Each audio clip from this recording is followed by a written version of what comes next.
آگے اللہ رب العالمین فرماتا ہے سورہ یوسف کی آیت نمبر 21 میں، اللہ اپنے ہر کام پر غالب اور اس کا پورا کرنے پر قادر ہے، لیکن اکثر لوگ نہیں جانتے کہ کس کام کو کرنے یا نہ کرنے میں اس کی کیا کیا مصلحتیں ہوتی ہیں۔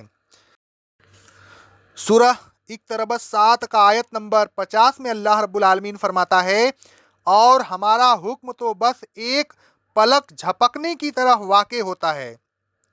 آگے اللہ رب العالمین فرماتا ہے سورہ یاسین کی آیت نمبر 82 میں، جب وہ کسی چیز کو پیدا کرنے کا ارادہ کرتا ہے تو اس کا کام تو بس اتنا ہوتا ہے کہ اس چیز سے کہتا ہے کہ ہو جا تو وہ چیز ہو جاتی ہے۔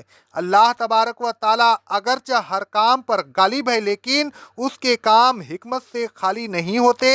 وہ جو کچھ کرتا ہے حکمت کے ساتھ کرتا ہے، اس کے کام لغو نہیں ہوتے۔ وہ اگرچہ مسلمین کی مدد جب چاہے اور جس طرح چاہے کر سکتا ہے، لیکن کسی خاص مصلحت اور حکمت کے پیش نظر وہ مدد کو روک بھی لیتا ہے۔ مدد کا دینا اور روک لینا اس کی حکمت کے تحت ہوتا ہے۔ اس آیت میں اس طرح اشارہ ہے کہ جنگ احد میں اگرچہ اللہ تبارک و تعالیٰ نے کسی حد تک مدد کو روک لیا تھا، تو اس کا روکنا بے مقصد اور حکمت سے خالی نہیں تھا۔ اسی مقصد اور حکمت کی طرف اشارہ کرتے ہوئے اللہ تبارک و تعالیٰ فرماتا ہے سورہ آل عمران کی آیت نمبر 140 سے لے کر 142 تک، اگر تم کو زخم لگے ہیں تو پہلے جنگ بدر میں ان کے مثل ان کو بھی زخم لگ چکے ہیں۔ لوگوں کے درمیان یہ دن ہم اسی طرح بدلتے رہتے ہیں کہ کبھی کسی کا نقصان اور کبھی کسی کا نقصان۔ اے ایمان والوں، اس لڑائی کا مقصد یہ تھا کہ اللہ تبارک و تعالیٰ تمہارے عمل سے ممیز کر دے کہ کون صحیح معنوں میں ایمان لایا ہے اور کون نہیں لایا، اور یہ بھی مقصد تھا کہ تم میں بعض کو شہادت کے مرتبہ پر فائز کرے۔ تمہیں نقصان پہنچانے کا یہ مقصد ہرگز نہیں تھا کہ اللہ تبارک و تعالیٰ ان ظالموں کو پسند کرتا ہے۔ نہیں، اللہ ظالموں کو پسند نہیں کرتا، اور لڑائی کا یہ بھی مقصد تھا کہ اللہ ایمان والوں کو خالص مومن بنا دے اور کافروں کا استحصال کر دے۔ اے ایمان والوں، کیا تم یہ سمجھتے ہو کہ تم جنت میں یوں ہی داخل ہو جاؤ گے، حالانکہ ابھی تو اللہ نے تم میں سے جہاد کرنے والوں کی جانچ نہیں کی؟ اور اے ایمان والوں، یہ نقصان جو تمہیں پہنچا تو اس کا یہ بھی مقصد تھا کہ اللہ ثابت قدم رہنے والوں کو ان کے عمل سے بھی جان لے۔ الغرض اس طرح مومنین اور کافروں کے مابین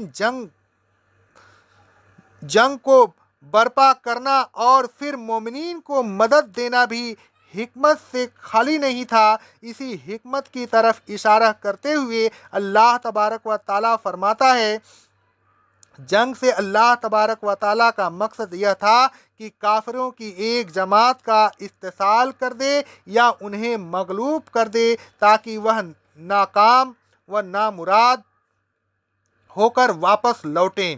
اس آیت سے ثابت ہوا کہ کفار کو شکست ہوئی اور وہ ناکام و نامراد واپس لوٹے۔ اس کے برخلاف مومنین کو اللہ تبارک و تعالیٰ نے فتح دی اور وہ کامیابی اور فضل ربانی کے ساتھ واپس لوٹے۔ اللہ تبارک و تعالیٰ فرماتا ہے سورہ آل عمران کی آیت نمبر 174 میں، حکم کی تعمیل میں مسلمین نے کفار کا تعاقب کیا، پھر وہ اللہ کی نعمت اور فضل سے مالا مال ہو کر واپس لوٹے، انہیں کوئی نقصان نہ پہنچا، وہ اللہ کی رضا کی پیروی کرتے رہے، لہذا ان پر اللہ کا بڑا فضل ہوا اور اللہ بڑی فضل والا ہے۔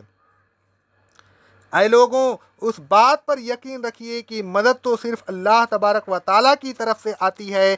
وہی فتح فتح کامرانی عطا فرماتا ہے، اسباب و ذرائع تو صرف اطمینان قلب کے لیے ہیں، وہ فتح و کامرانی کے لیے یقینی ذرائع نہیں ہوتے۔ فتح و کامرانی کے لیے یقینی ذریعہ صرف اللہ تبارک و تعالیٰ کی مدد سے ہے، لہٰذا صرف اللہ تبارک و تعالیٰ کی مدد پر ایمان اور یقین رکھیے اور اسی کے بھروسہ پر اپنے تمام کام کیجیے۔ رسول اللہ صلی اللہ علیہ وسلم فتح کے لیے صرف اللہ تبارک و تعالیٰ پر بھروسہ کرتے تھے اور اسی سے فتح و کامرانی کی دعا کرتے تھے۔ رسول اللہ صلی اللہ علیہ وسلم جنگ کے موقع پر اس طرح دعا فرماتے تھے۔ صحیح بخاری اور صحیح مسلم کی حدیث ہے، اے اللہ، اے کتاب کے نازل کرنے والے، اے جلد حساب لینے والے، اے اللہ دشمن کی فوجوں کو شکست دے، اے اللہ انہیں شکست دے اور انہیں جھنجھوڑ دے۔ صحیح بخاری اور صحیح مسلم کی حدیث ہے، اقول قولی ھذا استغفر اللہ استغفر اللہ استغفر اللہ۔